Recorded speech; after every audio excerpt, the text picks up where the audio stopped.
BBC Radio Oxford. So we're talking health as it's Monday afternoon, and more specifically we're talking acupuncture. We've learnt so far about the benefits of acupuncture, all sorts of benefits of course, and we're now actually, I'm joined in the studio by Rhiannon Griffiths, who treats her patients from Tame, and we've been talking to a couple of your patients. So we had Jeffrey on the phone just a moment ago, but now we're joined on the phone by Holly. Good afternoon, Holly. Hello, afternoon. Now, Holly is another of your patients, Rhiannon, as I mentioned. Now, she came in for acupuncture primarily for asthma and hay fever. So, Holly, when did you actually realise that you were a really bad sufferer, and what was your path? Did you go to the doctor before you went to Rhiannon? Did they suggest maybe that the acupuncture may help? So how did you get into acupuncture? Actually, my hairdresser, who has been cutting my hair for a number of years, has been going to Rhiannon, and she, obviously, having spoken to me, found out that I did suffer from hay fever, and she recommended it, so gave me Rhiannon's number, and that's how I actually first found out about it. How badly? She highly recommended it. How badly did you suffer from it? Yeah, quite badly. From about kind of May time all the way through to end of September, yeah, really itchy eyes, and it does affect my asthma as well, and the pill, I seem to have got used to all the hay fever pills and they didn't work anymore, so it was kind of my last resort, actually. So how long have you been seeing Rhiannon and having the treatment? I think it was since about April, May, about 6 months. And yeah, it's been brilliant, really, really, really helps. Now, Rhiannon, of course, is here in the studio with me. Say hello to Holly. Hi, Holly. When was the last time you saw each other? When was the last time she came in for treatment? A couple of weeks ago, was it? I think. Yeah, last week, I think. Yeah. And how often do you have the treatment, Holly? Every 2 weeks. It might kind of start going every 3 weeks now that the pollen season isn't quite as high, but I'd like to carry on going anyway, just because I enjoy it. I like seeing Rhiannon.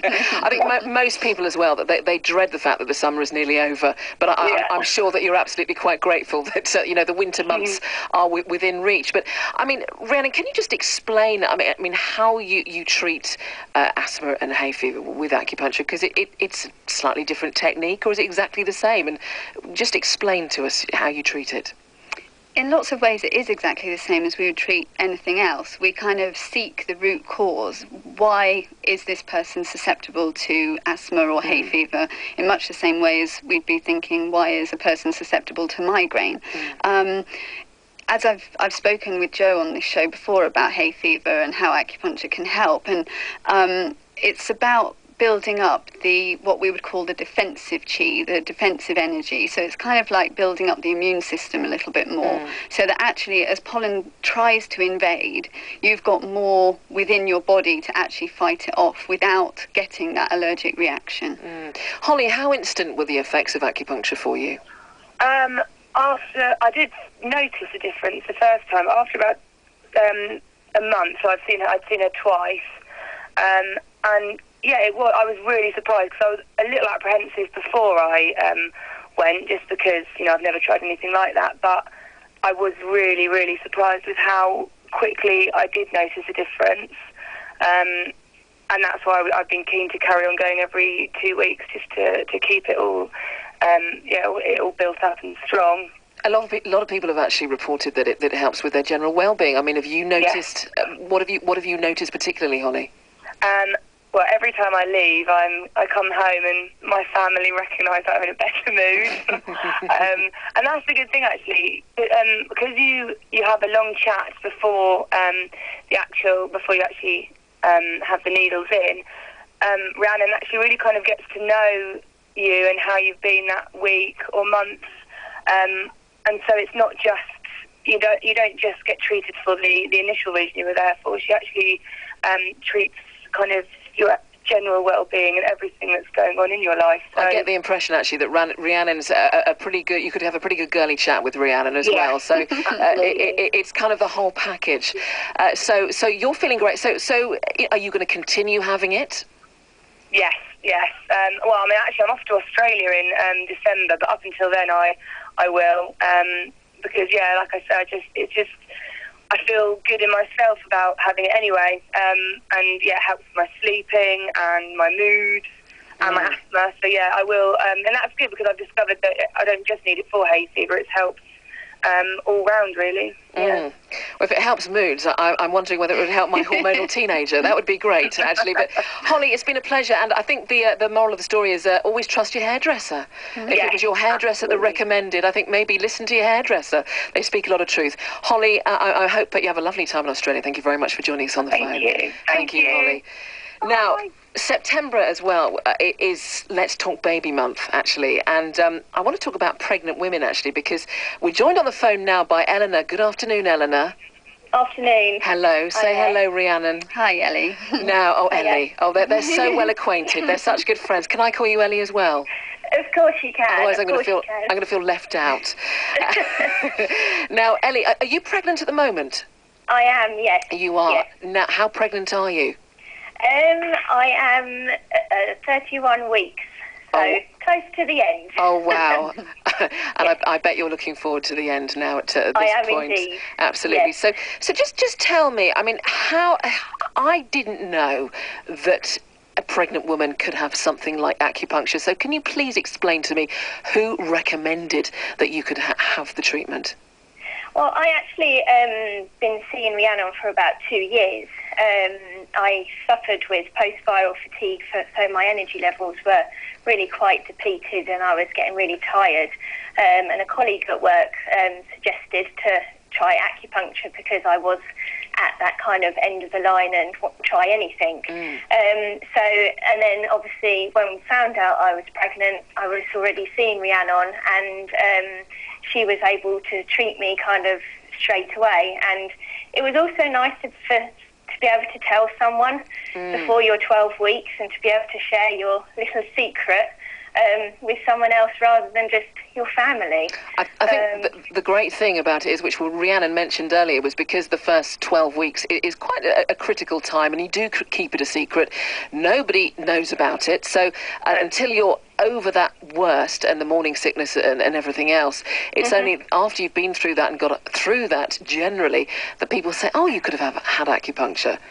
That's right, yeah, that's right. And I did suffer with terrible nausea, and it was all day, not just the morning, and trying to put on a normal face when you're actually feeling quite rotten was quite difficult. But seeing Rhiannon, it just took the edge off everything, and you went into the treatment room thinking, oh my goodness, I don't know what I want to eat, I don't know what I want to do with myself, and you came out feeling normal again and being able to almost tackle the world. Ellie, I'm sure there's so many pregnant people listening to this at the moment and thinking, I so relate to Ellie.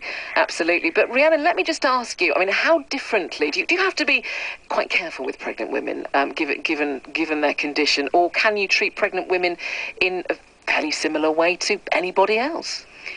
Acupuncture is safe during pregnancy. There are points that are contraindicated. There are points that you just would not use in pregnant women. So in treating Ellie, we did have to modify some of the kind of treatment styles that we'd been using previously to bear in mind that she was pregnant. So, it's important that you always tell your acupuncturist that you are pregnant. But pretty much any British Acupuncture Council registered practitioner should know enough to be able to safely treat women in pregnancy. So really there are no risks? No. None at all? No. None at all. Well, that's really good to know, actually, because, as I say, I've learnt something. I didn't know that pregnant women could have acupuncture. Now, Ellie, are you going to continue having acupuncture, maybe even after the baby's born? What about, if you're going to feed the baby, or is it safe to have acupuncture then? I will definitely want to continue seeing Rhiannon as often as possible, just for my general well-being. Like Rhiannon's previous patient, my husband sees a difference in me when I come home from treatment. My mood's lifted, I'm not so emotional. So So, yeah, I definitely will continue seeing Rhiannon, definitely. It deals with the hormones, is that right, Rhiannon? No, it does. Acupuncture is a rebalancing, harmonising kind of treatment. So it works really well with hormones because that's exactly what you want to do with them. And plus it really helps with the fatigue and boosting energy levels. And obviously when you're breastfeeding as well, you know, that takes a lot out of the system. So by topping up the iron levels, topping up the energy, it can, you know, it can really nourish you at a time when the baby is taking a lot from you. So it's a really, really great thing if you are pregnant. Ellie, I wish you all the best with your pregnancy. Of course, in the last few weeks. Thank you very much. Do you know what you're having? No, we don't. Wonderful. No. Well, it's going to be a wonderful surprise. So, yes, very good luck with that. And thank you very much for joining us on the phone this afternoon, Ellie. Thanks very much. Bye now. Bye-bye. Now, we're going to talk, actually, because I think the thing is with acupuncture, certainly for me, and a lot of people listening to this will think, well, I don't like needles. I can't stand needles. I don't want them near me.